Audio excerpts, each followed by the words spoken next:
Welcome to Classy Broadcast with Classy Broad members Jay Crook, Sycamore Treasy, and Callie Fox. Join us today for part 2 of episode 10, the season 1 finale, with Zachariah Morgan, former member of NUZU, as we discuss Zach's roots in country, his transition back to country, and a more authentic version of himself. Zach discusses the artists he works with now.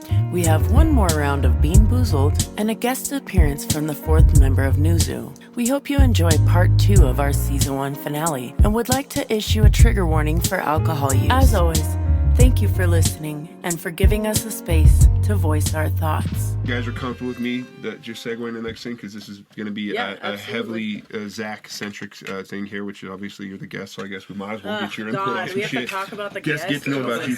But, So some experience, Crook experience, all of us, we have a big history in music, and for those that don't know, we'll just really quick plug. We have a fair amount of music together that you can stream on Spotify, like NUZU collaborations, some solo, so check that out, because obviously for anybody who's been a fan for a while, or if you're just tuning in, Crook is one of the most elite, it's a fucking monster. I mean, almost frustratingly good rappers. But then I extend the same thing to Zach. Zach's one of those dudes who, like, early on, like in me being a rapper, like it was a big thing for me to like try to keep up with my friend. I was like, fuck, man, this dude's so fucking good. I'm trying to keep up. So check out his rap. That being said, this dude can, to this day, I feel like I confidently could put on a beat and you'd shred something. So to this day, I like messing with my kids. Yeah, I like messing with my kids. What happened? Huh? She was like, "You're not gonna save any of your drink for the next round." I was like, "Next round?" I was like, "I'd rather boof that." Yeah, I'll boof some of that right now. Give me a boof. So we're not boofing anything. I'll boof this on camera. Wait, what is a boof? Wait, is that bad? You know. He knows. He just wanted you to say it. He knows. I did not know. Yeah. This motherfucker comes. Yeah, you gotta be careful. If Nick's like, "Hey," tells you something, and you're like, "What?" And he's like, "Yeah," and he'll say shit like, "It's dope," or "It's awesome," or "It's cool." You should Google it. That right there. Don't Google anything Nick ever tells you to Google images it. Yeah, don't do that either. Yeah. So it's delicious. He asked me to Google lemon party one time. I'll just leave it at that. Oh. yeah, Google it. No, actually, don't. I'm not Somebody's gonna get curious. Parental advice. Don't do that. Yeah. Okay, Lemon look, party, but we're like, gonna link that at the end of the how about episode. fucking, Yeah, how about don't. truffle butter? Y'all know what truffle butter Yeah, is? I do know what you're talking. Fucking man. disgusting. It's Speaking fucking disgusting. Do you think what do you think I'm thinking of right now? No. Say what I want just to get you flustered. Yeah, no, that's I'll a piss in your butt so your ass could make mustard. yeah. I heard that rhyme once. You heard that rhyme once. You heard that one time? Yeah. So I wrote a verse. No, I know, but I remember we were sitting at a table at somebody's house. It was like, Mind you, I was nicer what house. 16. Yeah, Yeah, no, I was most definitely not in the right yeah. environment. We're talking something that grungy. But I said something like, "You can't tell me nothing, so call me Kanye." And I was like, "I love feeling right, doing shit the wrong way." And then it's that from that line, because I remember that line, right? And then it spiraled into the. Doing what It fills me with joy to see you get flustered or something, like pissing in your butt so your ass can make mustard. That's hilarious. Nice, dude. Yeah, I'm not as proud of that. as I was He's like, out of all the lines that you could reference, that's the one. Yeah, you're gonna quote yeah, I've me. been thinking You're about telling that me. half the time. I've been My I dude, guess he's you really haven't. good. You're telling me. Okay, so what is your favorite bar that you've ever spit? Oh, That's a tough one, bro. One that you can think of. I'll tell you my favorite project I ever heard from you. What's that? The Bad Guy, bro. It's so we're talking old. Yeah. You were in Kansas. my mom still has that demo. Yeah, you were in. The Weren't you? original. Didn't you record that in No, Kansas? I did it in my dad's living room on his computer on a desk mic. Yeah, but you made a little like mixtape called The Bad Guy. I recorded 6 songs in like a day and a half. Yeah. I wrote 6 songs and then I put LimeWire on my computer and Gave it AIDS. Yeah. No kidding. But I'd like spliced in that from Scarface. Mm-hmm. And he's like, "What are you looking at? Yep. Y'all need people like me." Yeah. And then I'd fade into it. Yeah. So that I love movie that was samples, like bro. the first song. That was like the That's first my thing that I shit. had like full creative freedom over like the whole thing. Yeah. And I was like, "This is what I want to do." Hell yeah. But it was more. I don't necessarily know what happened to that drive. I guess just life. Mm-hmm. So, but I guess. But my favorite line. Oh, I don't know. That's a tough question. That's a hard question. Yeah. My favorite line would have to be.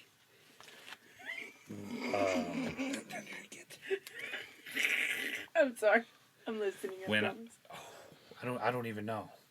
You know, if it fucking springs to you, I don't even know. If it comes to me, I'll so it will hit me when it has nothing to do with the topic of conversation. That's And I'll be alright. like, by the way, ADHD, and that bro. conversation might be a text message in a week to y'all. Dude, Like, we need to make like a little sample that we can just play, like ADHD. Yeah, look at it. What's That would be so much fun. and then go on. new thing. And just all of That's us actually sitting fun. here like, Yeah, I like that. Yeah, new thing. So back to my original segue that started 45 minutes ago. Okay.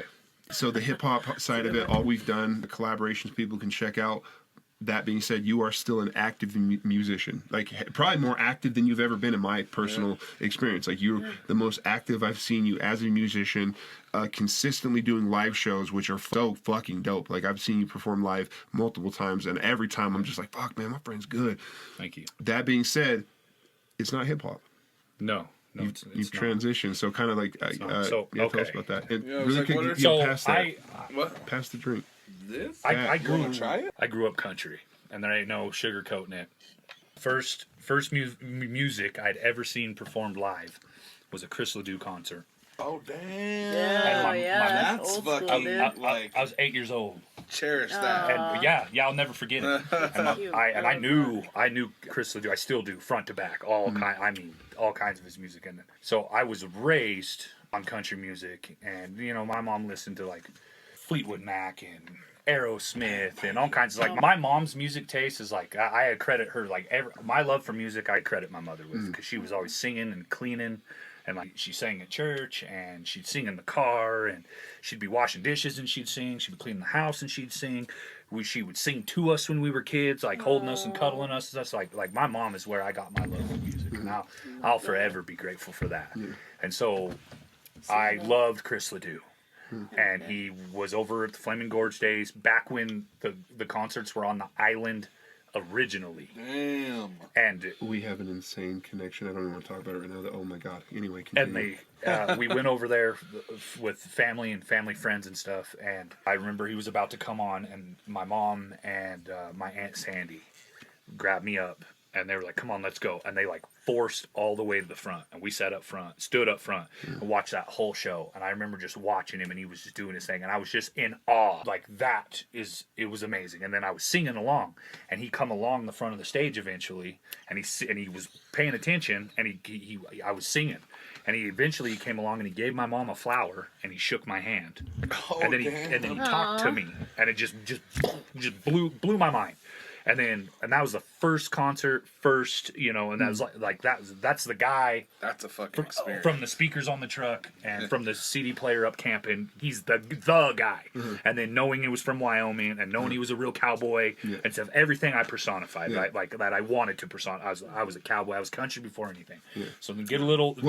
So crazy side note. I think I've talked about this, but you guys I haven't talked about it on the cast. But my half brother Shane was Chris Lou's sound engineer. Sound engineer. Oh, cool. For a long time. Yep. And so that concert you're speaking of, had no idea you were there. I was there, bro. I was there with Shane. Shane brought me backstage. I'll never forget this. This is before he went on stage. Took me on his tour bus, and I went on his tour bus. And as a little kid, I woke him up. He was like sleeping before his concert. I went to his bunk and woke him up. Yeah. And it was just I like this. remember It's this like this story. funny story that my mom Yeah. will still tell sometimes. And then after the show, we got to go back again with them. And the drummer ripped his drum, one of his drums, like drumming, and gave it to my brother. And my brother had it for years. Had this ripped drum from the head? show. Yeah, From the the ripped drum? head from the. Yeah. So that same fucking show. How weird. Did not know that. What a trip. That same show. And, Wow. And I remember walking away from the stage after the fireworks and the good night and stuff, being like, that's what I want to do. Cool. Like, I want to do music. Fuck And yeah. then I got a little older, and we were at a Super Bowl party, and they had this microphone, and you could turn it to a channel on the TV and turn on the microphone, and then if you had a radio hooked to it, then that microphone was like a karaoke for the TV. Yeah, nice. And they had this Super Bowl thing, and I got this little kid idea. My Uncle Randy had this guitar, I got this idea, like, while I was there, I was like, you know what? I'm gonna like sing some Chris Ledoux and Garth Brooks at halftime, and everybody's, you know. And I remember trying to do that, and everybody supporting it. Yeah. So that's how far back this goes. Yeah. Like, I was young, so that was all around the same time, right? Dude, how fucking... So I've always loved music. I my parents' wedding, I was 2 years old, and like in the middle of it, I snuck up on stage and got on the drum set and started singing "Knocking on Heaven's Door." So like music has apparently been something I've just grafted to. Yeah. Quick note, man, too, that you telling that story about you at Thanksgiving, like going and doing like a halftime show, that actually made me feel warm and tingly. No, seriously, Dead ass. I was like, man, this is why we fucking do this, man. To talk about the love of music. That invoked an emotion in me that like I beautiful. haven't felt in a while, bro. That was fucking like that. It's my piece, man. Like, and so from there, I was in 6th grade, and my cousin Dallas, what's up, Bubba? He was like the first person to be like, hey, listen to this. So he's 9 years older than me. And he had a driver's license and stuff, and our family's real close-knit. And I remember specifically him picking me up one time, and we went out driving in the hills, you know, four-wheeling in his truck. He's like, check out this CD, and he puts it in, and it was the Slim Shady LP. And it just blew my mind. That someone just had the audacity to say that. Yeah. Is that the one with 97 Bonnie and Clyde on it? Yeah. That was Hi, my like move. violence? My name is Yeah, bro, Bad that Meets was Evil. my first Like, fucking I Eminem don't too. speak. I float there wrapped in a sheet. I'm not a real person. And I was so man. obsessed with it, I could not wait to like hang out with him again and be like, put that on. You know? Did I need that being pounded into my brain? No, but we were both kids, you know. And so that's where it started. And then my Uncle Aaron and my Aunt Melody, they're all around the same age. They come around, and they'd like, we're gonna run to the store or whatever, and I'd ride with them, and they've got control. And I heard like Kid Rock for the first time, and like Godsmack and Limp Bizkit and Snoop Dogg and The Chronic, and then I remember when The Chronic 2001 came out, and just being like, this is so awesome. And my appeal to it was all the older people hated it. You're like, hell yeah. From our perspective, I can relate to this too. At the time, I remember as a kid when Chronic 2001 came out. Was it at the end of 1999 or Yeah, 2000? it didn't come out in 2001. 9.5 plus 4 pennies. So, but I do remember when that came out, even as a listener, when we all started getting into it, like it was the bar for everybody. Like, I mean, it was just like, man, the production's good. Everybody's rapping their asses off. I actually didn't know who Dre was until I was like already rapping and stuff, and I was like, he was like my hero, bro. Yeah. Like I was like, I want to put people on like he does. Yeah. You want to do it. I want that fancy. Like that shit was shiny and awesome. So I got into that. Neon green weed leaf right there on the front. Yeah. So I had the one that it was like chrome. It was shiny. It was green and shiny. Oh, nice. And I remember getting that, and my mom being like, "What is that?" And I'm like, "Swords." And she's like, You know, like she had never seen a pot leaf before. You know? And then but I remember knowing, like, there was like a window of time to listen to that stuff because Dad come home. Yeah. That bedroom got quiet, or it was like the music they raised me on, you know. And then growing up, I was real close with my grandma Kay and my grandpa Larry, my mom's parents, and they are who showed me like Merle Haggard and Waylon Jennings. And right now, if I can only listen to one thing for the rest of my life and I had to choose, it's Waylon Jennings, hand down. And I would not regret it. I would not miss anything. Waylon You saying that, I will say your style now is much more, I would say, reminiscent of that vibe. What was that older one that you showed me about the like rocking chair? Like he was like, I don't need. That's George Jones. That's right there. That's with the all man. them features on there. I don't need no rocking chair. Yeah. Sorry, I didn't mean to Jerry hit you. Tone or your Medicare. Yeah. He's like, I still got neon in my veins. Yeah, George Jones was the man. Yeah, bro. Hey, people like, so on the hip hop side, people want to kind of almost clown on country and stuff like that. Bro, those motherfuckers are lyricists. Yeah. I implore you to check out Tyler. the song "The Ride" by David Allan Coe. Yes. You'll be like, this is fucking incredible. Like, There's good stuff out there. Tracy Lawrence was dude, my it was first, outlaw like, music. country It was love. outlaw music before gangster Chris rap. Ledoux's And a great example. I come from Chris Ledoux had outlaws. like his deep, amazing songs, but hilarious, like goofy ass songs that were like great stories. Yeah, Storytelling is always. So I've always enjoyed storytelling in hip hop and in all music, like a story. Yeah. And that kind of comes off when I write too. Not that I'm the greatest at it or anything like that, but sometimes I'm like, I'm kind of rambling. But so I spent a lot of time with my grandparents, and I loved that old country, and I loved like Chris Ledoux and stuff like that. So then back to the, introduced to Eminem and Dre and Snoop and like the 504 boys and Ja Rule and then like the late 90s to the early 2000s was just, that's when music was just starting to become readily available because I guess the internet, Yeah. and then Wyoming's the last one in, or last one in, last one out on everything. Yeah, We're still behind the times compared to the rest of the country. You're Really, 100% right. But so this is all coming down. I remember getting them little pamphlets. I can't remember what they're called, and it was like you could buy a CD for $20 and then get 10 more for a penny each. Oh, yeah. Remember those things? And my mom would do that with us. So like my mom would get like a few and then be like, Zach, what do you want off of here? And then at that point I was like, ooh, I want that one. And it was like Kid Rock's first album. Yeah. Dude, And then I was like, shit out and like, there too. and like $2 bill by Limp Bizkit and stuff like that. Yeah. Or $3 bill, whatever the name of that album is. Yep. So stuff like Blink 182, Green Day, like Yeah. The Offspring. Korn. Dude, I love The Offspring. Oh man, Yeah. Oh, I yeah. love The Offspring. Yeah. I listen to them quite a bit. So the rap to the country thing, it was more of like country going into the rap when I started pursuing music, and then circling back to like being honest with who I was. Like Because back if I'm to your being roots. honest, I still love rap.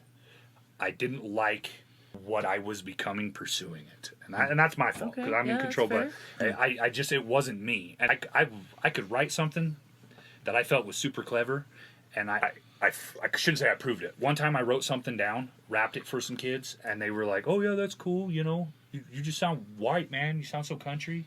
And it was like, okay, and it kind of burst my bubble. I took that same verse and had my buddy from Kansas rap it to essentially the same group of kids because they didn't listen to it really, and they were like, "Oh, bro, that's so dope." My buddy's black, Yeah. and so right there I started like getting this like, you know what, if fuck, like it ain't ever, and then I can't hide it, and then when I started finding my singing voice or attempting to find my singing voice, I was like trying to sing in like choruses or bridges on my rap music, it wouldn't go together. Like my rapping and my singing are two totally different things. Yeah. And I can co-sign on that actually because I And do say that they are very fucking different. I'm not saying that as a negative thing. I'm saying I think from a fan perspective, it would actually be shocking. Say somebody discovered you today, and which is like Zach Morgan, your country, discovered your music. That's my new favorite artist. I love him. I'm gonna do a deep dive, and heard you spit. They'd be like, "What the fuck?" Yeah, right? Like it would like be almost like mind-boggling. back when my hair was all long and I still was rocking the mullet, the glorious curly locks. Bro, Wild. I fucks with him, bro. I fucks with him. Earlier this summer, this spring of this year, I was in a bar and I was drinking a little bit and having a good time, and there's these guys in there, and like the jukebox was all over the place, and this dude was like, "Hey, you ever heard this stuff?" And they were like getting on some rap, and then he's like showing me his rap and stuff, and then I was like, "Do you freestyle?" And he was like, "No, man, that's not my thing." I was like, "Oh, it ain't that hard," and I was just buzzed enough that I was like, "Here, let me show you," and I started rapping, and everybody was like, "What?" And I was like, I still got it. Yeah, You know, I feel like you've separated your worlds enough that even the dudes you perform with frequently, if they heard you rap in person tomorrow, they might be like, it's what a joke. The fuck? That's come about like at band practice and stuff with the Bitter Creek Bastards. Shout out to those guys. Yeah, man. shout out. They're my band. That's all a blessing too. That's like could be a whole other story there too. Like the musicians and the creatives that I found that I've made friendships with and started doing this country music stuff with, or I can't even explain that. So where was I? So I get so spread out on a spider web. So I started writing raps in 6th grade, and I would find myself like doing my schoolwork, and then I started writing, and then I would like put my headphones on and my Walkman in my pocket, and I'd be walking from school home, and then I would listen to the songs that I loved, and they'd like hype me up, get me pumped, and then I'd get to that section of the song where there was like no words, like the play out of the, and then I would like rip my notebook open, and I'd start rapping like what I wrote, and like so I was like basically just like doing like my own karaoke over this stuff, and that's how I like get confident, and then like started like leaving, and then like I did the whole the music playing and like looking in the mirror after I got out of the shower and stuff, and like trying to like get my mannerisms going and like my walk and stuff, but I was changing myself because that's not who I am, right? as we got, like, and I remember a lot of things, like, I mean, you guys all experience, you meet someone and they're like, oh, hey, I heard what you did. That was awesome. Whatever it was. Yeah. We should get together sometime. Yeah. We should jam, or we should write a song. We should do something. And then it's just like nothing. Yeah. And I remember rapping. I tried so hard and I wanted people to like it so bad.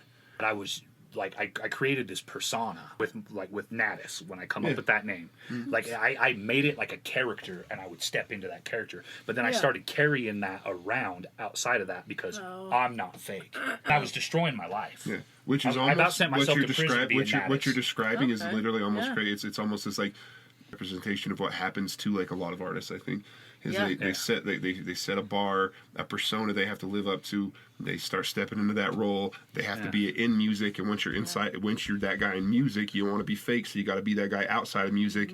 And this guy was like a fucking straight A student, good kid, and out of nowhere, it's like, oh, dude, it's because he started trying to play a role that he didn't necessarily have to. Yeah, I built a character and I played the role, man. And like, that's hard still. When I was young, I didn't realize like that's what I was doing. Like I look back on it and I know it now. And I'm like, oh, it's so fucking obvious. It was written on the wall. You know? But so I stepped into that, and then I didn't like who I was becoming, but I would never admit it because it was a pride thing, right? Yeah. And I did, and then I got to this point where I would see people trying, and I would judge them and be like, yeah, you are not good. Yeah. And then why is like everybody so interested in what you're doing?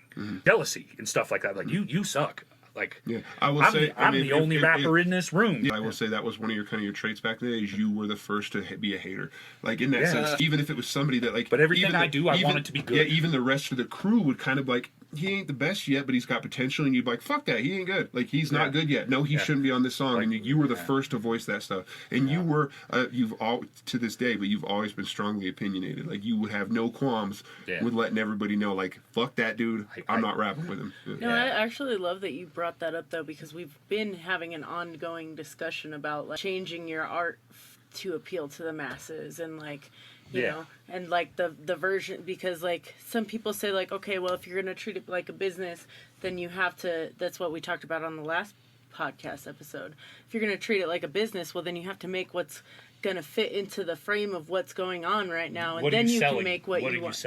Yeah, exactly. And like, and I've been kind of pondering that, because also a lot of the artists who have done that are like out there saying, don't do that. Don't do it. I Make regret your art, you know? Yeah. And so like I've been kind of like in this like, well, should I try to like find where I fit into that, or do you know what I mean? And so it's really interesting because that's always been kind of my thing, is being really authentic. And on that note, I want to thank you for being like a fucking huge supporter of mine. Like you've actually like inspired me to keep doing it, dude. Honestly. I fucking love that from you. Your latest project, man, it's hard to listen to. That cuts I'll never deep. Listen to it again. Yeah, though that cuts deep. I spent a good long while driving around Rock Springs with that on, and there was times where I'd have to like just pause it and like literally like just give myself some reprieve. Like, oh man, and like you have my deepest sympathies from what you've experienced and what you've gone through. But like, so when I feel like that, when that's going on inside of me, and I come close to like, and don't get me wrong, I've never lost a parent. I have not lost either of my parents yet.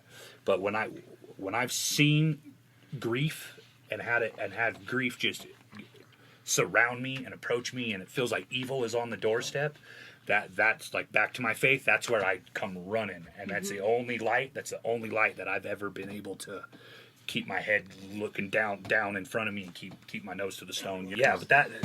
And then your last project, I was like, oh look, she put something out, because I remember you did a collab with him, and then y'all had a song like way long time ago, like 10 years ago, like a long time ago. And I remember telling Nick, I'm like, oh, she can rap, like she can rap. And I was like lukewarm on the whole thing. I was like, dude, I got a kid, I'm married, I've got to grow up, I'm not really doing this no more. Nobody takes it serious. Kind of losing my wind to that. And then when I heard Oxes and Oaks, that is a song. Thank you. That like you did it. You did the damn thing. I love that song. You embodied that. I love that song. You've got a line in there where you say, I've never built up any currency with the blacksmith, so I don't have any armor to block attacks with. Yeah. I was like, like in the way it comes off, dude. And then the whole album as a project it goes. Thank you. Like it fits together. That is a piece of art. I really like that. I've got and decisions off of that. Is that you in the slowed down on decisions? Yeah. Yep. So, okay. she's Side note, I've got a a lot can happen in a year. Mm-hmm. Are you saying things aren't fair, my friend, or things Life aren't ain't fair, fair, my or friend. life ain't fair, I'm afraid? Life ain't fair, my friend. Okay. So Life that ain't slowed. fair, my friend. So, But it is interesting to hear that you like heard that. Yeah. and I was Life like, ain't man, fair, and my I do that real bad. Yeah. I'm the guy singing loud and proud the wrong words. Same. You know what I But, mean? Like, so that's what he it's like said. that Yeah, as fucking far as I'm guitar concerned, man. that's what he you said. find some words to call your own and take them home. Like that's, Yeah. you know, Yeah. art is subjective. Yeah, actually, hold on, real quick. Side But- note. Fuck this. But I just- seriously want to like thank you for bringing up that that kind of changed you as a person, Yeah. because like that's a perspective that I've never gotten to see. Hold on a sec, bro. I do gotta call you Hey, back. Cyrus. But I first initially did ignore your call, but only because I'm currently on a podcast episode with Crook, Callie, and Zach. So I answered just so you could be on mic because we've been talking What up, about your ass all C-suites? night. So ironically, we was talking about Cyrus, the fourth member of the up, NUZU, what up? and here he is. So say hi. Hey, look, yo, what's up? You know what I'm saying? It's LOX. Loud. It's the OG loud. Yeah. Yeah. Stepped right into I it. just found bro. out that Lox is salmon on a bagel. Oh no shit. Hey, bro. But yeah, let us wrap this up, and I'll call you back. All right, call me back, motherfucker. I will, bro. Love I will. you. Motherfucker. All right, love you, peace. Muff hugger. Motherfucker. Yeah. So on that quick note, that is my dog. That's my boy. That's That's my my boy. dude. Fuck. I fucking love that I've got a motherfucker. lot of respect for Cyrus. I love that him, dude. dude. Yeah, He's so- a good man. And that dude can rap. Yeah. So Yeah. one Holy thing that shit. you just did. This is what I've always loved and appreciated about you, bro. Like this has meant so much to me, more than you know. As an artist, one of the most important things for us is validation, and especially when we take our art so seriously, and people like us who are so introspective, and we try to like come up with that metaphor, that concept, or that line. And I mean, really, when you do that, aside from the fame, the clout, the main thing is to get that like, whoo, damn response for that. Oh my God, you just poof Yeah. right in my soul response. Zach has always been that guy with me. Yeah. I'll drop a project, and for like a few days after the project drops, he'll just randomly hit me, bro. Like he'll quote the line and just send it to me like, dog, and I'm like, man, like I love that you caught that. I love that- dissect that stuff. Yeah, like Yeah. And he's, All he's, the No, see, and I he's love so that. fucking good at that. I Because break I that put stuff so much down. work And for into anybody it. listening, Yeah. like this is where I gas my friends up, because I feel like I extend this to all the people that have been on the cast, but especially the people I really fucking ride with.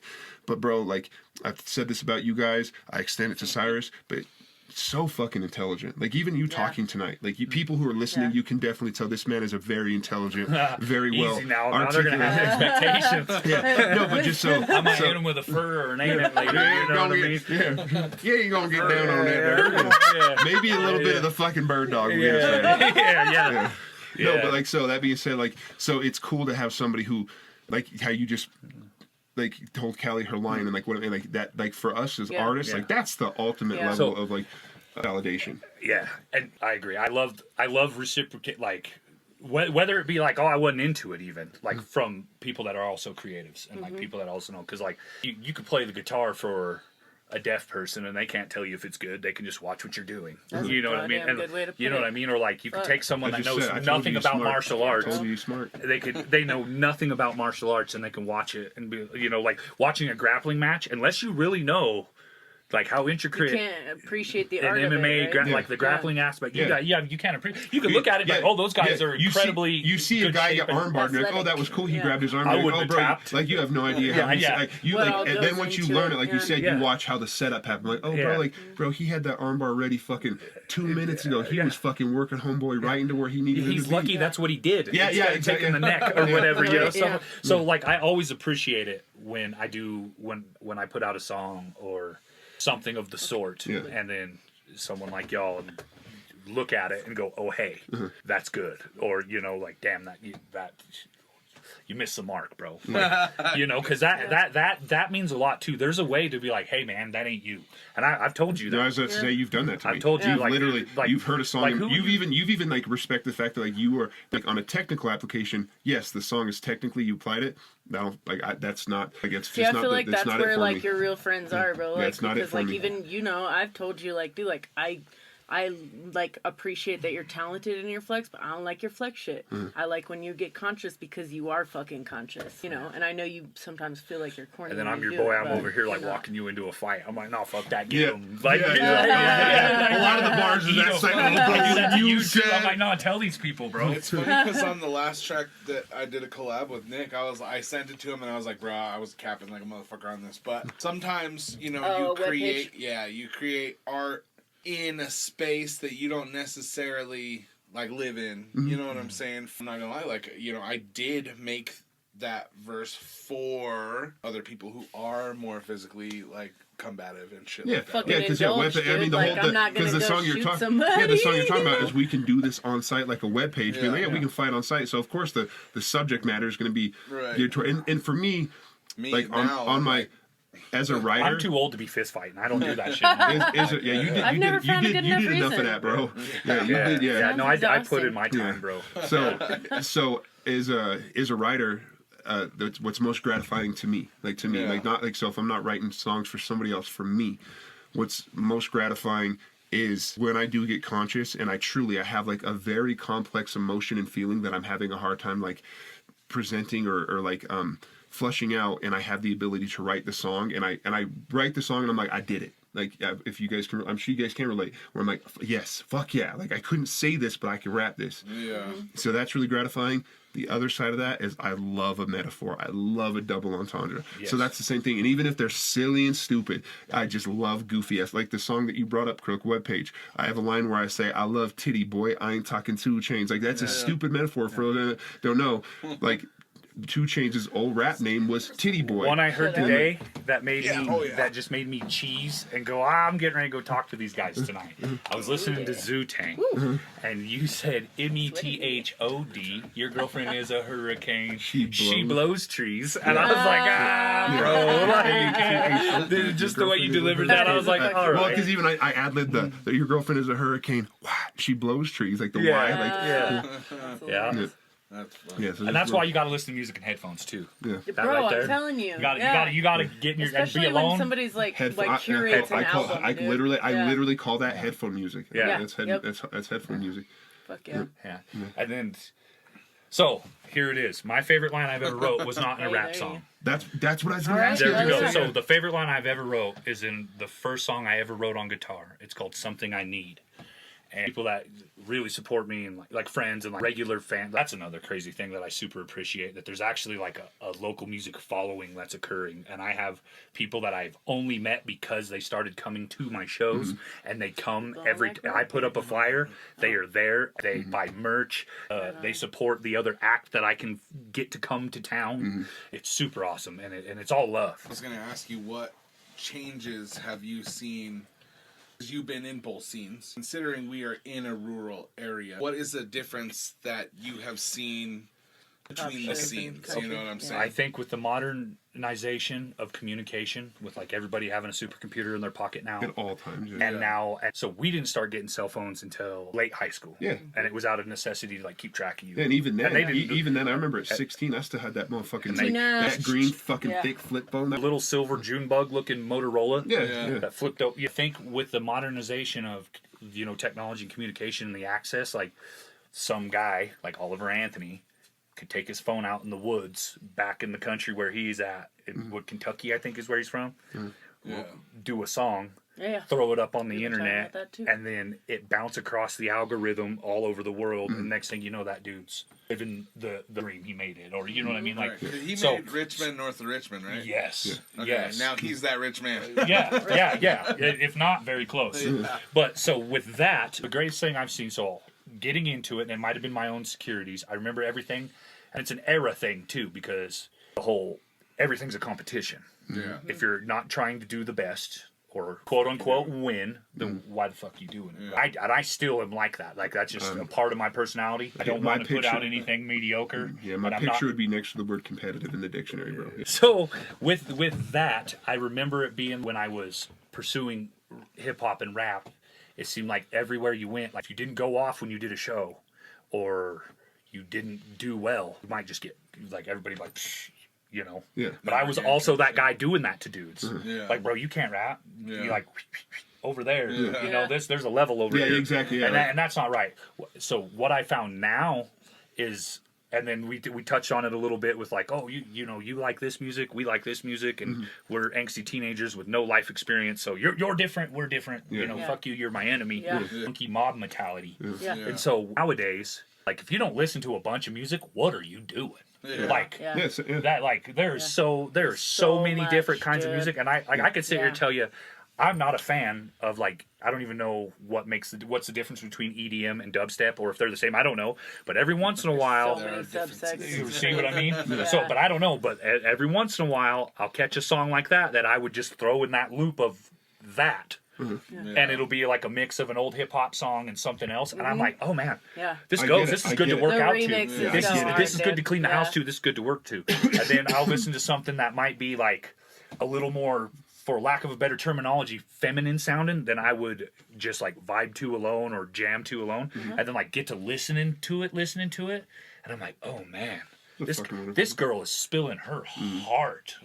So you might get my pickup, and it's gonna be a lot of 70s country music, but then it might switch, and it'll be one of y'all, and then it might switch, and it might be and then it might switch and be a Creed song, and then it might switch and go to Smashing Pumpkins or Gwen Stefani and stuff like that. I've personally got a more open mind, and I've seen that resonating throughout people in the music world, and that you like, I've opened shows for ska bands, and I've opened shows with my music for, you know, Burn the Fleet. Have you guys, you know they are Johnny's band. That, so shout out to Johnny Sandez. That's my bass player. Isn't he in Bitter Creek Bastards as well? Yeah, he's my bass player. Nice. Dude, he makes me look good. Him and I just smacks that thing around so hard. him and I just he makes love that dude. So you've heard the term like play by ear. Yeah. He truly plays by ear. He'll be like, just show me, and you'll show it, and he'll listen to it, and he'll be like, and he'll find it, and the next thing you know, he's playing the coolest thing. Just slapping and plucking, and he's got it. And but the biggest change is, it's like there's like a wider acceptance, and people are listening to more music, more different style, more open to different styles of music. And I've seen people come and wanting to see Burn the Fleet, and then come up to me and like the old, that's not my type of music, but man, you're good. And sometimes that's kind of like a backhanded sometimes, but sometimes Like it's super. Yes. Sometimes Especially it's when you super love authentic. it, dude. Super authentic. Yeah. And for me personally, when I stepped away from rap, it was like I had to beg people to be into it, to try and support me. Like I had to beg for it. And then I just like didn't want to do that. That's not me. I'm a proud person.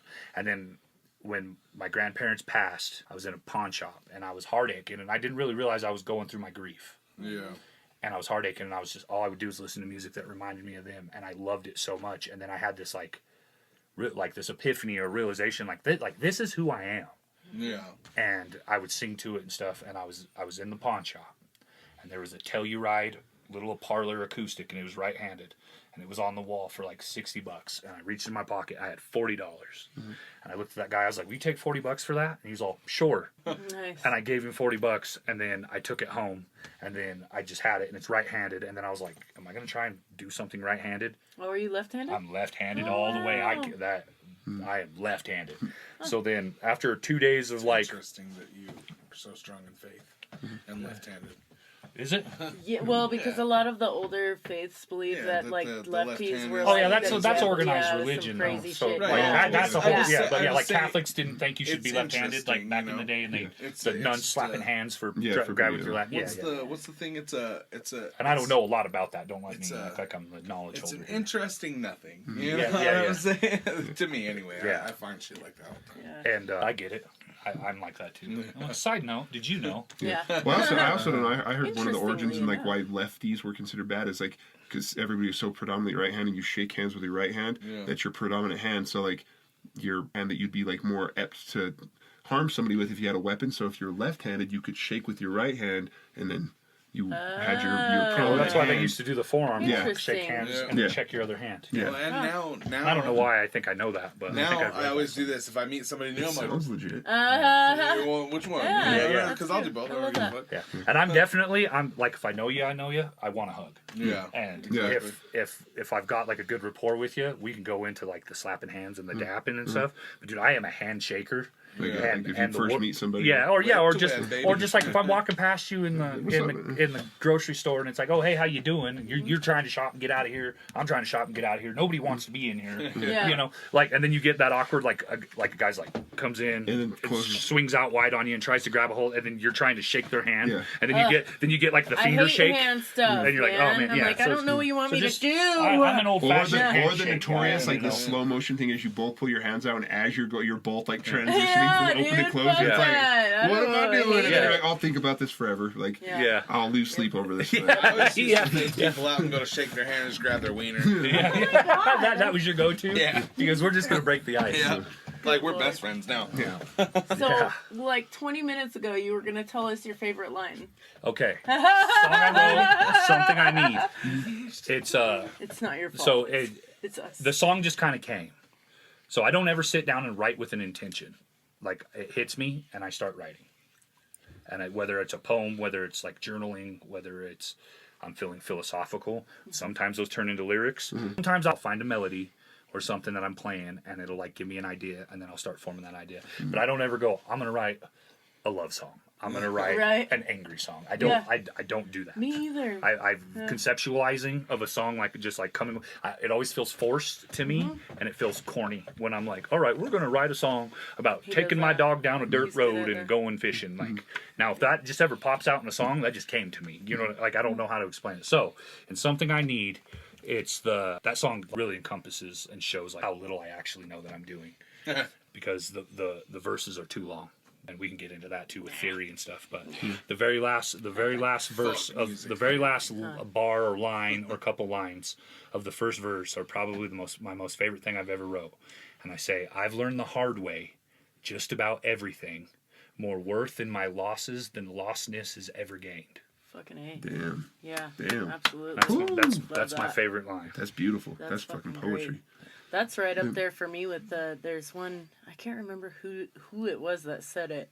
Crow tastes no better than the words I never spoke. Like, I was like, damn, dude. Yeah, that's right up there because that's one of my favorite bars. Like, I'm like, fucking A, dude. That's a good bar. Yeah, That's a good right? line. I was So, like, songwriter, not just a rapper, not just a singer, as a songwriter, what would you gauge the difference and how would you kind of explain the difference between writing, like if I was like, yo, I need 16 bars, opposed to like you had to write a verse. Ready? Here's Yeah. the secret. Yeah. They're the exact same. I can just get away with not rhyming now because I Okay. sing. Yeah. yeah.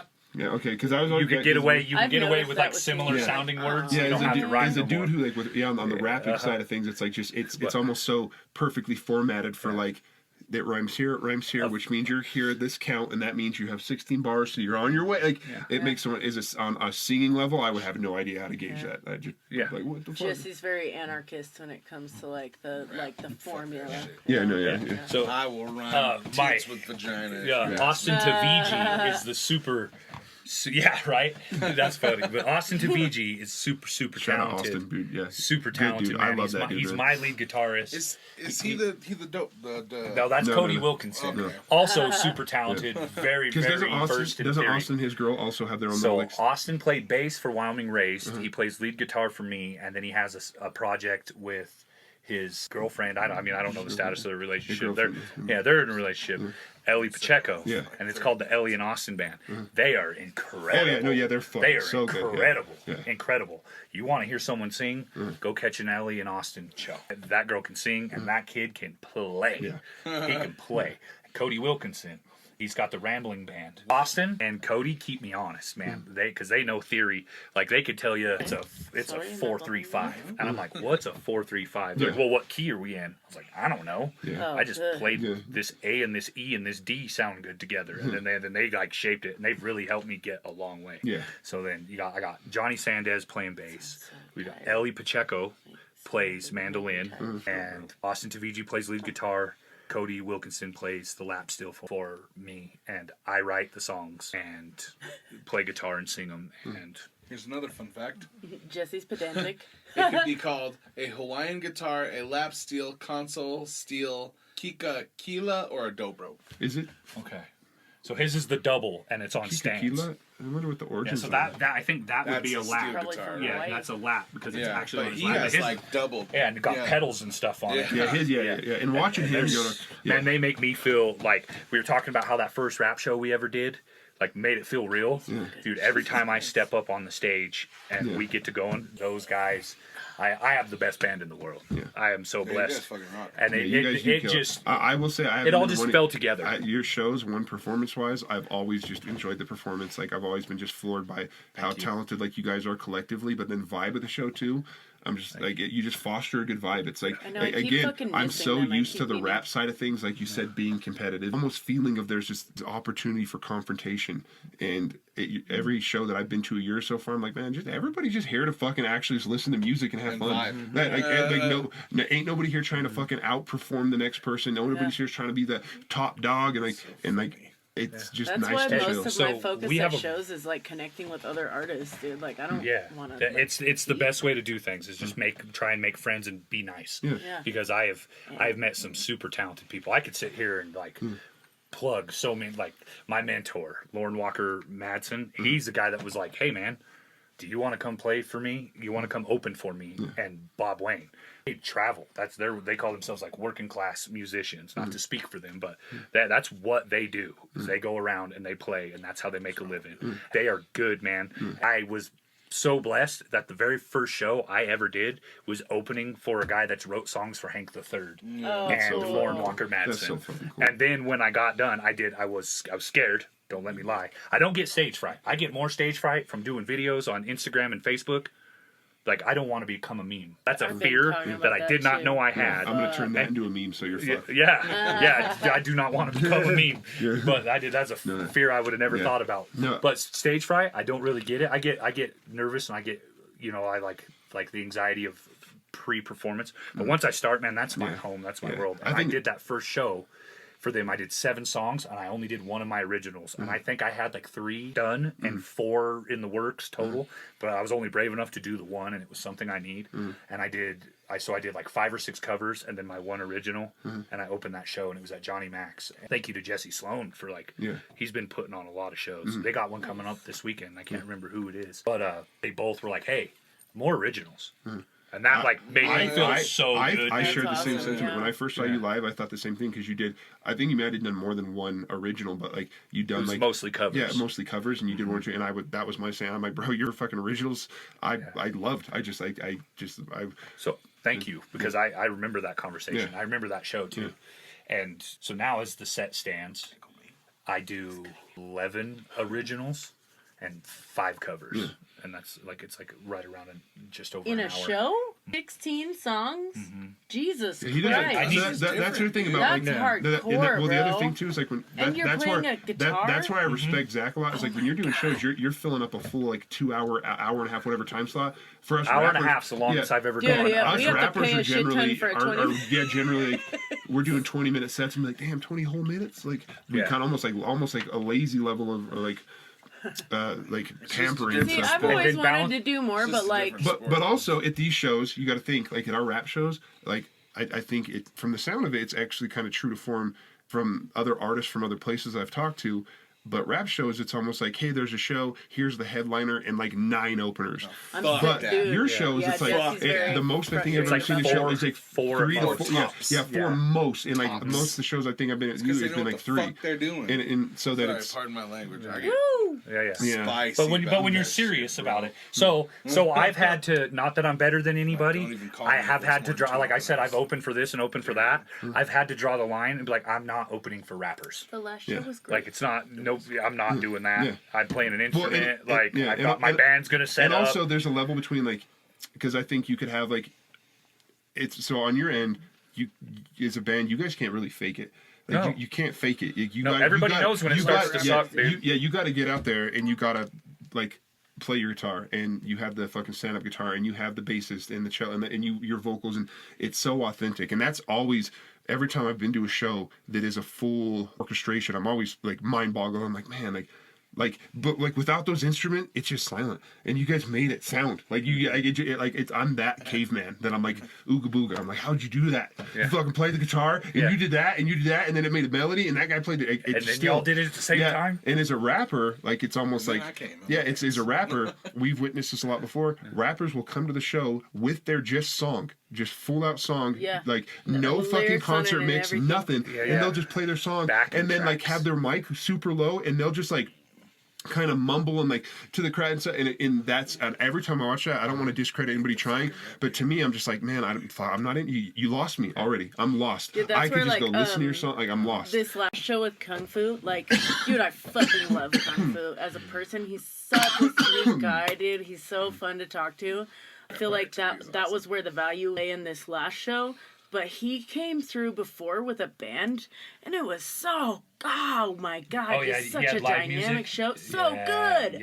Oh my God, I'm like, how do I get a band? I don't have money to pay. First time I saw it was at a Tech 9 show. I watched the Tech 9 show, and I freaked the dude's Actually name. had a drummer and stuff like that. Yeah, he had a drummer. And when he came out, it was crazy, because every time he hit the syllables, the drummer would like, with the syllable, and I was like, man, that just added just a little layer. That's why I like making my own beats, is because you can like have this part where you're like, I thought I'd be fucking with bitches, you know, like you could be like whatever you want to do. Musically, it opens you up so fucking much. Yeah, doing it yourself. I'm a big proponent of doing as much of it as you can yourself. Oh, absolutely. Especially these days, like everything's so expensive and it's so hard to get out there because there's so many. I love that it's available for everybody to make their art.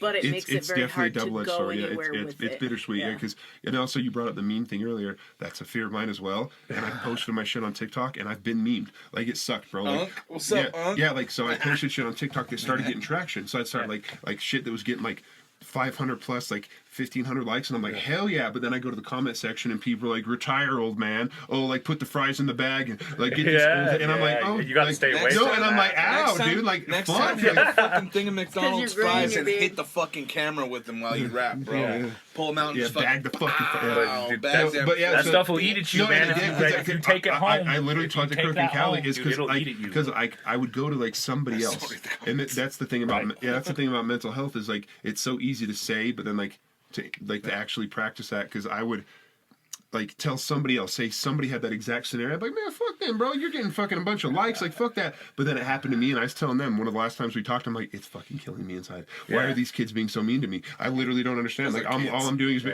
know, like trolls, like sociopaths, psychopaths on the internet. Yeah, and like there's no immediate threat for your actions. No, on exactly. the internet. Yeah, exactly. You're right. Like and so that was a similar thing to where like it like for a while there you can ask them too. It actually shut me down because I started making my videos and actually getting traction. It boosted my algorithm. It made I was getting more streams on Spotify daily. All these things positive were happening.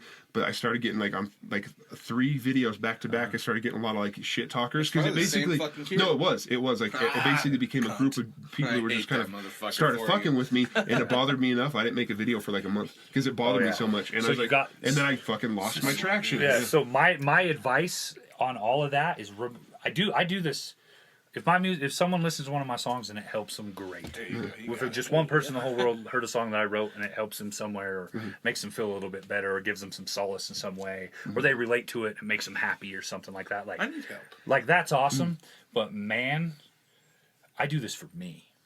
I was gonna say I love that, but also like I just want to be heard, because nobody wants to fucking hear me talk about my shit, but you can say whatever fuck you want in music, dude, because people can take it or leave it. They don't like walking away from you when you're talking to them and telling them your truth, but like if they don't like your truth, like they can fucking turn off your music, and you're not there to fucking feel that rejection. I understand that too. I just had to put myself in a space where like, you know what I do. So person I really respect, and he's got a point. He was like, so what's your like goal with this? He's like, and I was like, I don't know. He goes, you like want to do an album? I was like, yeah, I would like to do an album, but I don't like have a plan yet for that. And I've done some recording, and I've got some stuff that I'm like, should I put it on Spotify yet, or should I tease it? Like, how do I do it? Should I just do it? And everybody's like, get a TikTok and do this, and I'm not going to do all of that. I'm not looking. I do it for me. Blow the fuck up on TikTok. Dude, as long as I can still sing and pick that guitar. Dude, I am just fine sitting in a smoky bar room and doing that. I don't need to worry about That's country as fuck, bro. pipe. So, I love that you said that. Yeah. So that's a good point. I was going to bring it up earlier, but ADHD fucking went full bore again on us. But I think that's also a difference between the hip hop side of thing when it comes to musically and like other just like hip hop is so carved out in its own little realm that other like genres like coexist and do things that hip hop just for whatever reason kind of exists separately from at times. And that being said, one of them is a hip hop artist. The idea of making it is stardom. Yeah. Stratosphere. You blew the fuck up. You're rocking stadiums. You're doing the thing. That's the hip hop perspective. But then you could have somebody who's like a country artist who's like, hey, I literally travel from town to town. I get paid $400 a gig and I make, good money. I do this many shows, $400. Like, don't have a huge fan base, not fucking like on MTV, not all this stuff. But I make music I love. I'm doing small, but I'm in like, and that's what it is for me. Like, yeah, I'm literally making a living off my music. Yeah. But in rap, like they would consider that corny. That's where rap sucks. Is like rap's full of a bunch of fucking suckers. Rap is so much like all or nothing. Like and that's where I was going. I was like, hey, I don't fit here. When like the longer I tried to stay rapping, I was like, this ain't. Because you're so fucking good at it too, man. Like I don't mean to like ever like be like, why'd you quit, or whatever. But like really though, like you really fucking did have the fucking the juice, in Thanks, rap. man. But also you have the fucking juice for country too, because you're just fucking musical, man. I think that's my lane. Yeah, I will. Country, No, that's sounds me. good. So I actually need I help writing a couple country songs. yeah, let's go, man. I got some love ideas. it. Fun country, So we were talking about like begging people to support and come, and like, hey, you're gonna come, people, yeah, we'll be there. Then like you play for 10 people, 5 people, 15 people. Man, I have been fortunate enough. It's so blessed that people be like, you got to let me know when you have another show. And I've learned to just be like, well, if you got me on Instagram or you've got me on Facebook, you're going to see the flyer. You're going to see it. Someone, I know for a fact it's going to get shared at least twice. My wife's going to share it. And someone from the band is going to share it. So that's going to right there add it to in this small area that we are from, it's going to put it on your... And if you're the person who originally posted it... you got off work on a Thursday night and didn't see it at least once, it's not true. Yeah. Because I think I've got like 1,000 people, I think, maybe. Not even. I don't even think I got 1,000 people on my Facebook. And then even far less on my Instagram. And I see... all kinds of stuff. I don't know anything about the craft fair at the Sweetwater Events Complex. You'll look at it, and when it's going on. It has one share, and it'll pop up like 4 or 5 times. I will say from my personal experience, and this is like a bittersweet moment for me, but it is cool. That I will say, as a rapper, and I could extend this to Cyrus for sure, for just called us part of the NUZU, Brooke, and also you. For a long time, when it came to rap, I was the only one who was actually really taking it serious. And a lot of for years there, it was one of those things where like the only times like I would hear you guys rap is when I was like, get on my album. Like I have an album coming up. Yeah, and he would talk about how frustrated he was because you guys are so talented. Yeah, and it would bother the shit out of me. Yeah, because like I said, I would be kind of surrounded by, not to be like discredit anybody that I was around at the time, but other artists that I'd be near and interacting with or listening to or hearing in that environment. And I'm like, man, my friends who fucking dust the fucking pen off every 2 years are like wrapping circles around people, like conceptually, talentally, passionately. And so it was driving me nuts, because to this day, I could ask you right now, if it really came to the wire, and I'm like, bro, please give me a verse. Just reach in your bag, find it. I would have zero.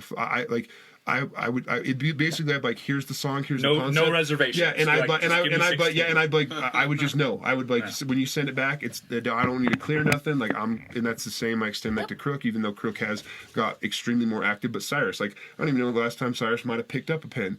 And so for me, it was like a little.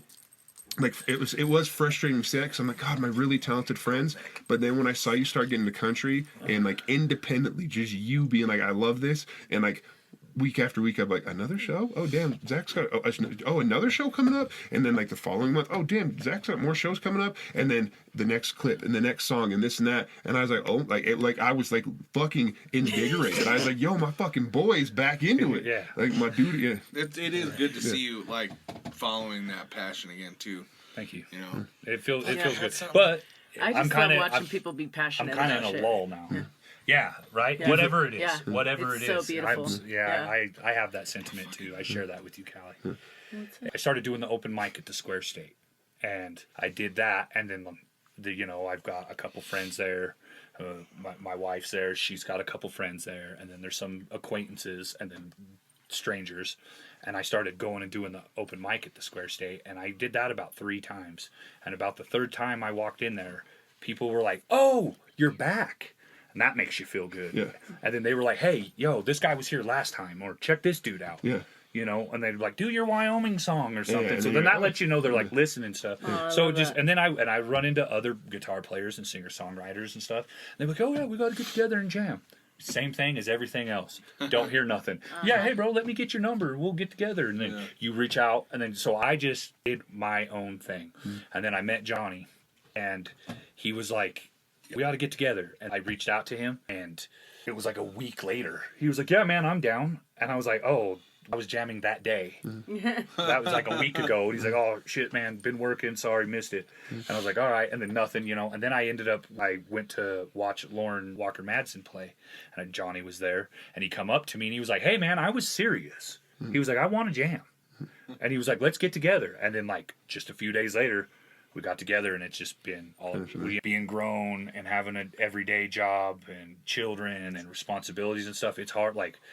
It is hard to get out here for a pin. To get everybody together and get it together. So like I've got to balance this line of like being able to write and perform the songs that I do with or without my band, like acoustically. Yeah, I've been through a couple drummers. Yeah. It's like, man, trying to find someone that just wants to play a train beat. Yeah, drummers are rough, man. Yeah, drummers want to rock out. Yeah, nobody wants to just go boom, chicka boom, chicka boom, and do it and like 3/4 time. Like you said, like the dude who also has a family, being like, I gotta like sacrifice my time just to do that. When after the show's done, everybody's coming up to you and being like, "Oh, you killed it," and the drummer's just like.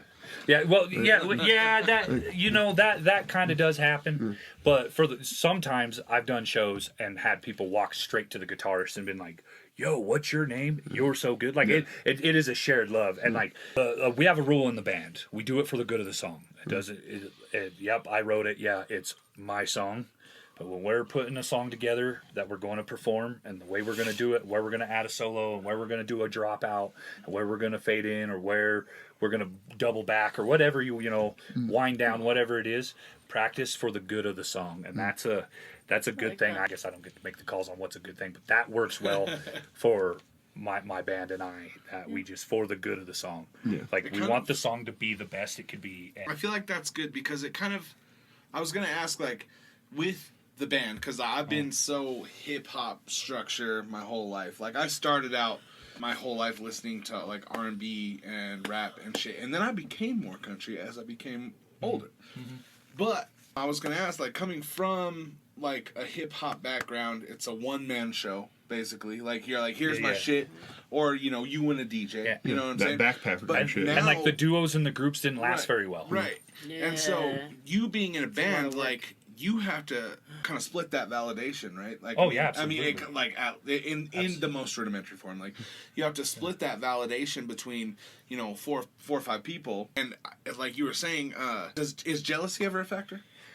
Not so much like jealousy, but like I know I fucking killed it, but that motherfucker didn't even come tonight. Yeah, but he talked to my fucking guitarist. And who fucked up, by the way? Yeah. You know what I'm saying? So performance-wise, in my band, if anybody's gonna fumble, it's gonna be me. I'm selfish. And I know, and I wrote these sons of bitches, and I'm gonna find myself playing the wrong chord or getting, Sometimes I'll find myself like playing, and it'll be a part where like Austin solos for a while, and then Cody does it, and then I'm supposed to come back in, and I'm just like vibing. I'm like, and then I'm like, oh, I gotta sing, and it's like a parent sometimes. It's like, oh, and it's kind of delayed, and it's not polished. You're gonna have your hiccups. Learning to just keep rolling with the punches. Practice makes perfect. I don't know about jealousy being a thing within the band, or sometimes it's like, hey man, your instrument's loud.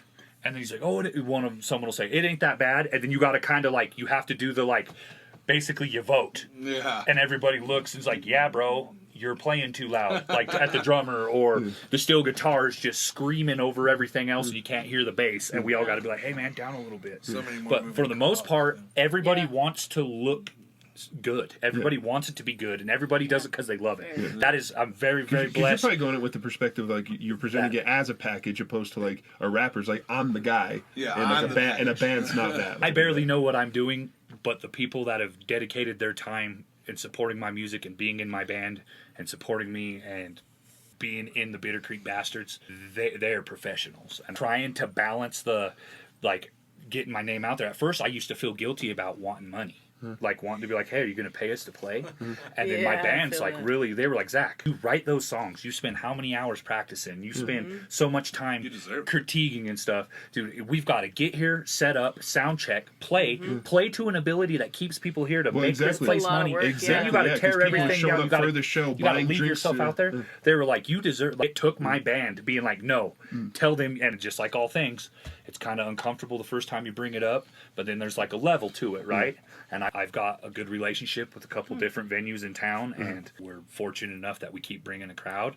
The last full band set that I did was earlier this year, and it wasn't standing room only. There was people still sitting in the tables. I couldn't see the front of the bar. Oh, Nice. yeah. That's cool. That's cool as hell. And we had to turn up. Yeah, and that's to- another thing. Like, am I playing acoustic? And am I playing like some easy listening? Yeah. Or got Johnny Blowhard over here, whose team just won a championship, and he's like, shots, let's do shots. Yeah, and yeah, and you're play playing, three, and you're and playing like over it's people. it's a Yeah. whole dynamic. Yeah, are you having man, people and, who are there to watch the the sh- experience yeah. is great. Yeah. It is a great experience. So I back recommend. on you on the payment side of it. So from experience as an artist who's done shows at other venues and fortunately has like got myself in a position where when I get requested to play, I have a price. I generally like I'm usually like, oh, if I'm Yeah. performing, like here's my going rate for my set amount of time. $600. Yeah, that being said, when I charge, so if I were to charge an X amount of my show, like when I get paid, that's my money. I'm like, okay, like you, like and this and that, and same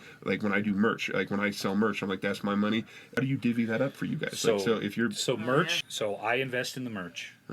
I sell the merch, and then the merch goes back. I use it towards the music. But that's me. That's mine. It's, and then and we've had this conversation within the band. I'm a singer-songwriter who I have a band. We don't write songs together. They're my songs. But when I perform, I try and divvy that up as even as I can. Like just so there's 5 of us. Say I got $500. I give everybody $100 for thank you for and then and again my bandmates, they've got lives, they've got children, they've got wives. One of the first solo show I ever did was a great opportunity with Square State, and Donnie got off of work and like showed up like 5 minutes before it was time to go because that's just how it had to go. And he showed up, dude. He got off work, hauled ass home, got ready, showed up with his bass, plugged in, tuned, and was like, "Hey, let's go!" And just, I think I was at that show. Was that fully at the park? at the Square State. Oh, so okay. Professional. Fully committed, man. And He's an oil field, too. yes, yeah, that's what I'm saying. So, and then It's like, yeah, if I make some money, bro, I'm kicking you some dollars. yeah, like, absolutely, yeah, I'm kicking you. Yeah. absolutely. And I want to say we got it was like $120 for that, and we all just went and ate. Yeah. Hell yeah. Like, you know what I mean? Like, it was like, hey, we got paid. Yeah. And I think, and I might, my memory might be wrong on that because I've done a lot of shows now. I've done a lot of things. I think it's funny. Have you done a lot of out-of-town stuff? I played at the Tailgate with Where's that at? in Salt Lake. Okay. I say that like everybody else. So, Yeah, there's a fun bar tailgate, in yeah. Salt Lake. It's called the Tailgate. Yeah. I got to piggyback on a road show that El Jefe was doing. What's up, Vic? And Lauren Hey, Walker Vic. Madsen was the host. I'm telling you, you like roots country, you like I like outlaw outlaw country, shit. you like outlaw. Period. Listen to Lauren Walker Outlaw Madsen, shit, buddy. that's my shit. That's my friend right there. He's been like advice on getting paid, advice on where to record, advice how to handle bandmates and how to he's been such a blessing, and that he'll forever be my friend. I love you, Lauren, man. Thank you. And John Poland out of Laramie, and Vic Groin, El Jefe, out of Nebraska, and Lauren out of Salt Lake. Vic and John were coming through, did a show at the Park Hotel. I went and watched it, had a few too many beers, and was like, man, I want to play. What are you guys doing? And John's a great guy. He was like, yeah, you ought to come to Salt Lake. I'm sure you can get on. I bet Lauren can get you in. And then he was like, go talk to Vic. So I'm like, hey, if I come down tomorrow, and I was like, can I play? And he was like, yeah, ask Lauren.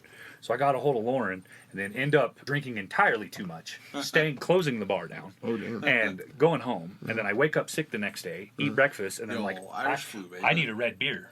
So I go have a red beer, and 1 o'clock in the afternoon rolls around, and I get a text message from Lauren, and he says, yeah, man, we got you on the bill. Show starts at 7. Oh, shit.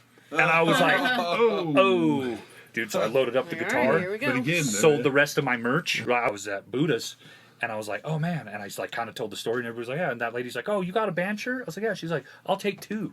And then some more people bought some, and I had 5 shirts left. So then that paid for my fuel down and back. And I went down there. They threw me on the bill. I played, and people liked it, man. I met strangers that are like, where are you from?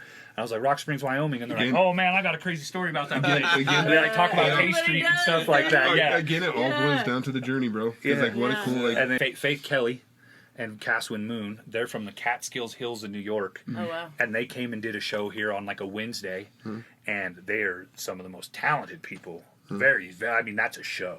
And came, and Rachel and I met them, and we made friends with them, and they're like, hey, we're going back east tomorrow.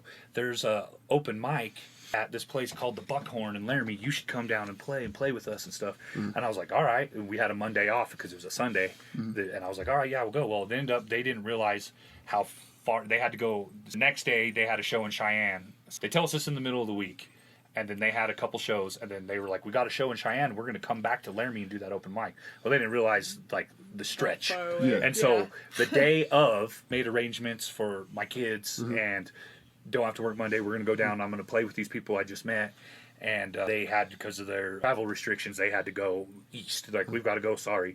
They're like, but by all means, you should really go. And I was like, okay. So I went down there. I played this open mic, and when we got there right when it started. And there's the regulars in the bar, the older crowd, and nobody really listening. And the host goes up, and he's like, all right, we got a list. And one guy went, and then I was second, and I played for 30 minutes.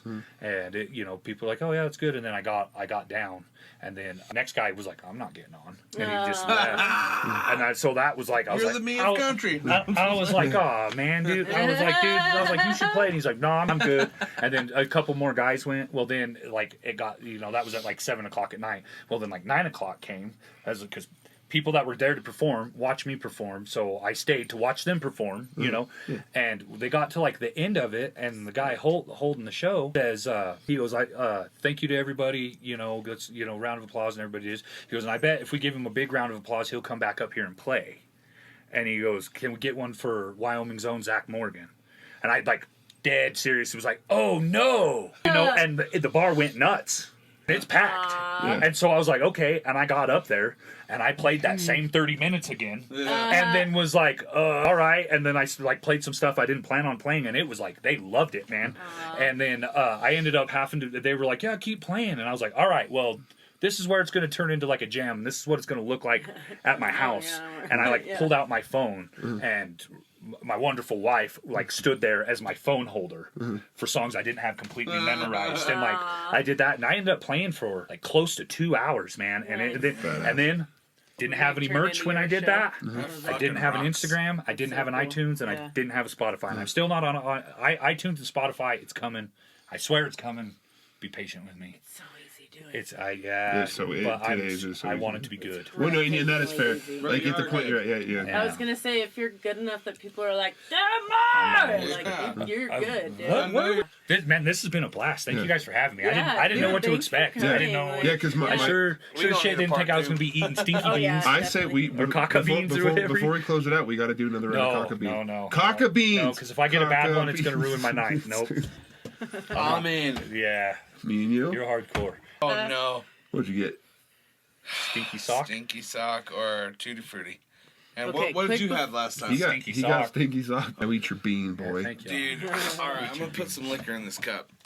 That's how it's put. Oh, bro, that's a good idea. Because it'll kill that taste. Oh, it will. Or it'll make it worse. You know what? Let's find out. That's terrifying. Let's find out, shall we? Fuck.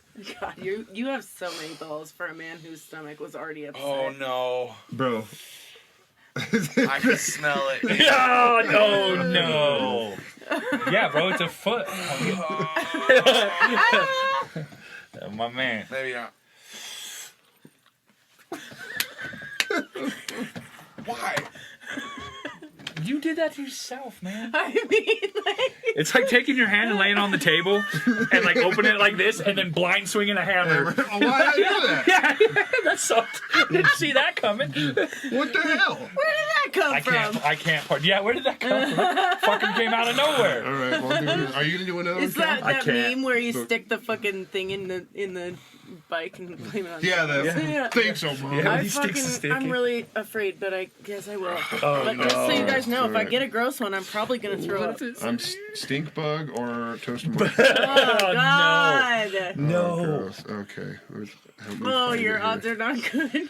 Yeah. I mean, Bear, I'm so sorry. Hold on, Zach. Give me a fucking clarification check. Is that the same bean? Yeah. Okay. You're so amazing. Bro, hold on. I really love you. Hold on. Give me. I'm out of liquids to consume. You have some more? Yeah, that Yeah. tastes good. Okay. No, you get whiskey. Okay. Fucking hand it over, big dog. I'm fucking. Fucking do Ain't it. no fucking shame. You're nipping that rye. Woo! I can't smell nothing. That's too bad. It's encapsulated in the bean. Dude, what did you get? It's gonna be stink bug. Fuck, probably. I had that one on Christmas a couple years ago. If I get a third good one, I'm gonna go buy a lottery ticket. And, Dude, because I got 3 bad ones in a row. yeah, you have. You have. Yeah, you You can be guys all bad. switched fucking Yeah. karma, dude. All right, here goes nothing. Oh. I can't watch. Oh. No, I can't. He's like, I can't. I swallowed all of mine. Oh, I'm so afraid, dude. I can't watch it. I can't. Oh my god. Bro, when I got that one, I did throw up everywhere. Bro, that made my belly hurt. Bro, a real at you, stink I'm bug just- does that to me. I think you made a I'm good telling call. you, on just like skipping smelling the- them. I'm like, no. I'm a grown man, bro. I think you made a good call. All right, here you go, Callie. oh, I'm so I afraid. broke my own rule to swallow them. Bro, So here's Go what happened. kiss Felicia. Bro, here- She's like, what the Bro, fuck did you do? bro, here's what happened. I you literally, did. Oh, bro, so I bad. literally got in my mouth. It started to like the juices of my saliva mix with it, and my body was like not willing to swallow. What did you My do? body, What'd you get? nothing yet. But my fucking throat was like, no, we're not doing this. It's not the first time it's done that either. Oh, juicy pear or booger. Oh no! All right, does it have the brown or no? This guy. And it's not your booger either. You know what I mean? It's some fucking jelly belly booger. Yeah. Some fucking CEO's like, Yeah, They Jelly went and belly found some booger, bro. fucking. It's a Oompa Loompa burger. They went and found some booger. homeless dude. You'll be fine. those just smell like, taste like cocaine actually. The Oompa Loompa burgers. Boogers. Just some ether. They're like, we don't. Ooh, that made my belly Just a little hurt. acetone. That was a bad choice. I'm so I afraid. could have told you that, my Yeah. man.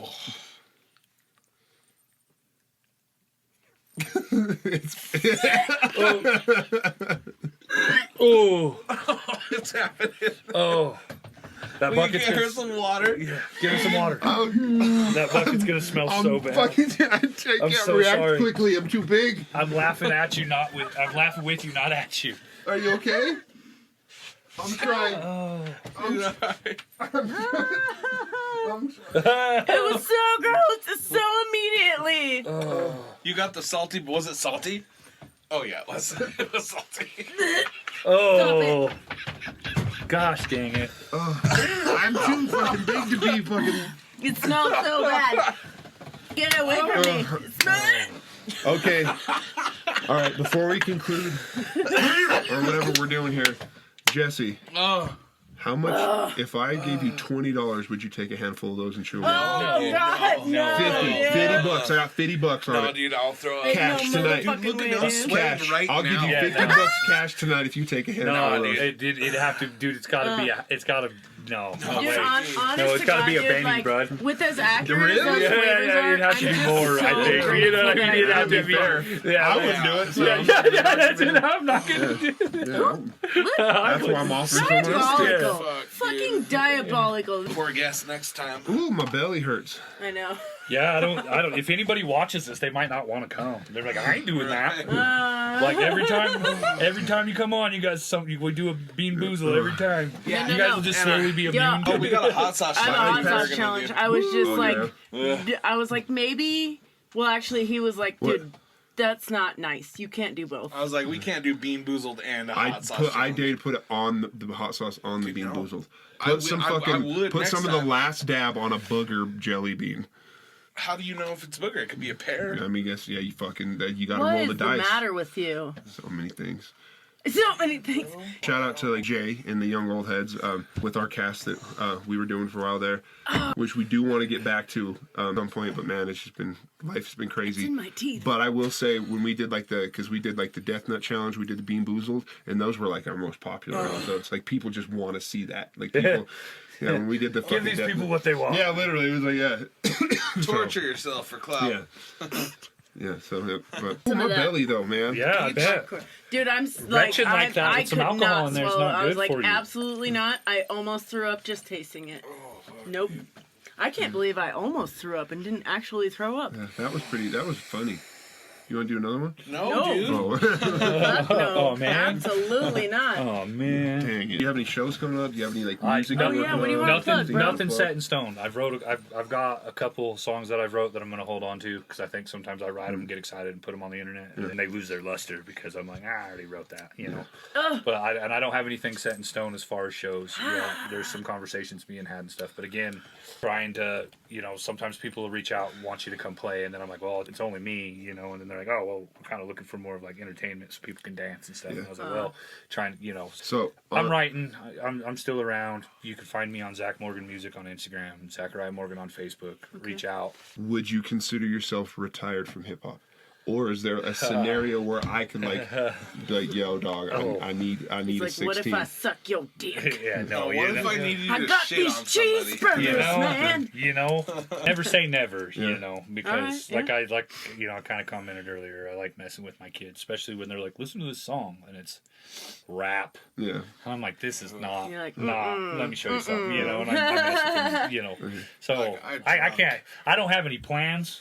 I don't aspire to write another rap verse, but I couldn't tell you I won't. I'm just or I saying, wouldn't. if the fucking moon aligned perfectly and something beautiful, cosmic in the world happened, and like NUZU had the opportunity to lay something up again proper, like, Oh yeah, would we be able to like call on? yeah, call and on- I'm down to just work on music. I like a lot of songs that I've wrote don't even land in the. They're more like folk punk and Americana, and I was gonna say, like, what I've if got we like did a like rockabilly a style song. They're all acoustic. and- crossover? Yeah. Well, I will That'd say, be fun. shout out to Zach. Is actually a while ago I sent him a beat that I was like, hey, I have a country Classy kind of bastard. twang sound Classy beat. bastard, It actually I ended up love being my- that. Classic God, you're bastard. always with the fucking The wit, classic bro. bastard. It's yeah. all there.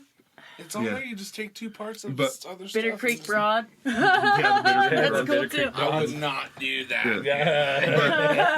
But so that's enough. yeah. But I will say I had it ended up being my song that I did release a single called Wolfgang, but I originally sent you the beat and it's like kind of a country twang sound one and I'm like, bro, you should lace this up, and you were straight up real with me. You're like, man, I'd rather do something authentic with you. Yeah. Like you're like, I can try to write to this, but you're like, I just don't, I'm not feeling it. Yeah. And you were like, I'd much rather like get in the room with you I and love create that. something. Create something. Yeah, and I fucked As with that a lot as more. That I was like, lover oh of cool. art. Like instead of dead yanking my chain or phoning something in, like Yeah. so I ended up just I transitioned the song into my own thing and Killed it. yeah. Killed it.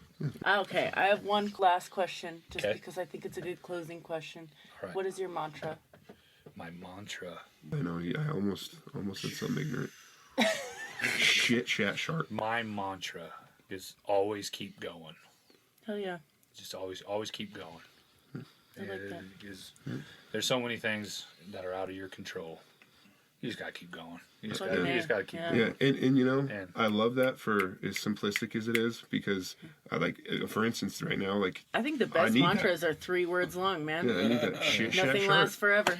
just kind of. I like shit. I can't say that I've ever said yours? like philosophically thought about that, but that's kind of always keep going. Hell yeah. No, I fuck Love with that. Yeah. Thank you guys for joining us for both parts of episode 10 of Classy Broadcast. I don't envy you fucking editing this. Oh, it'll be all right. it's gonna be amazing. The first part ain't coming out till Christmas, so I got 2 weeks. Oh, that's fair. There you go. Yeah, it'll be good.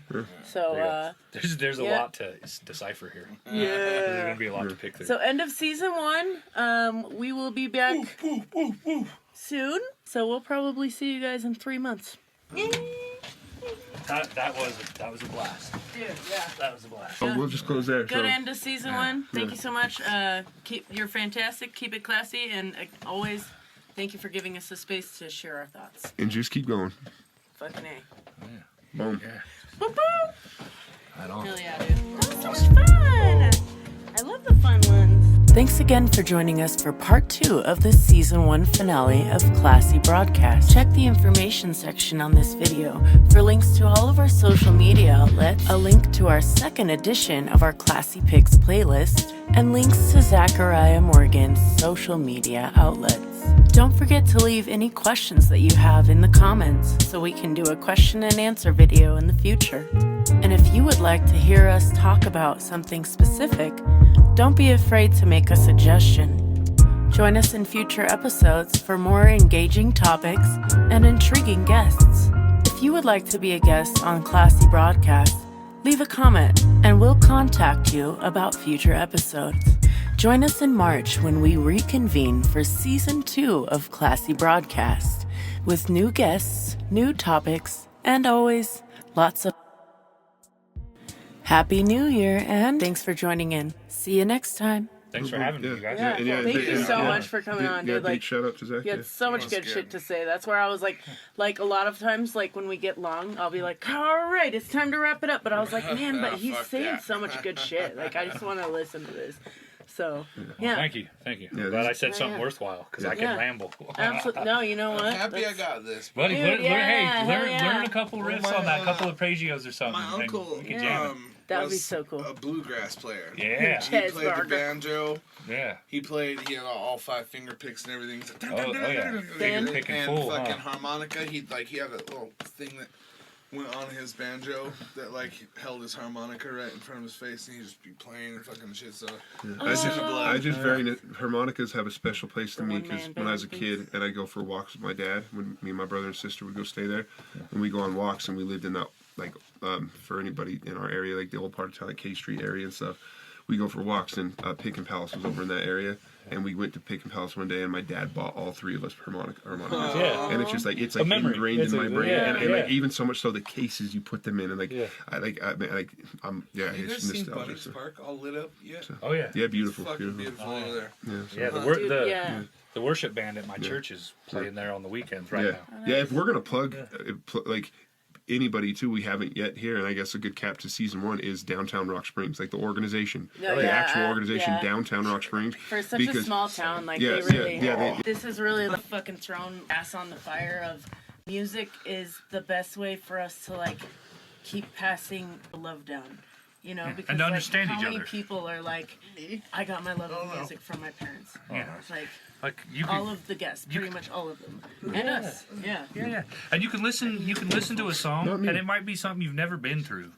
I vividly remember when I was younger, people getting, like, my friends like Zach and Hunter and kids I was hanging out with, like, listening to the Metallicas and, like, the NSYNC and the Backstreet Boys and the Aerosmiths and, like, the George Straits and, like, getting into that music, and I just never had mine. Like, I had friends who had CDs, and the extent of my listening base I listened to, I'm not even kidding, was I swear to God, I remember, I had a Pokemon movie soundtrack, because I loved Pokemon, and then I had both Mortal Kombat 1 and 2 movie soundtracks. That's what I listened to.